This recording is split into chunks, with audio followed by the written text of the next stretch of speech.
Hello folks, welcome to the channel. If multiple desktops option is not working on your computer, then watch this video. Now the first thing we need to do is we need to enable the multiple desktops options from the taskbar. So we'll right click on the taskbar, go to taskbar settings, and we will make sure that task queue is on.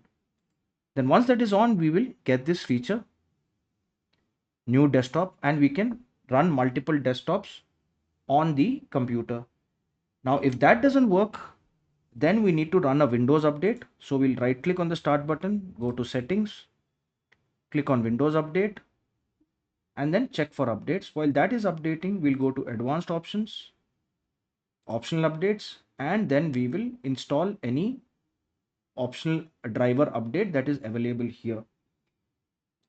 And if both of these options or solutions don't work, which normally they do, in the rare case they don't work, then we will run an SFC scan in command prompt.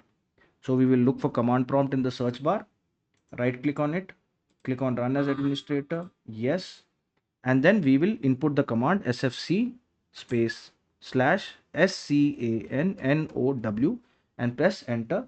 Wait for the scan to run and then restart Windows, and multiple desktops should start working if you have enabled the feature in the task view. If this video helped you, then please subscribe to the channel. Enjoy your day.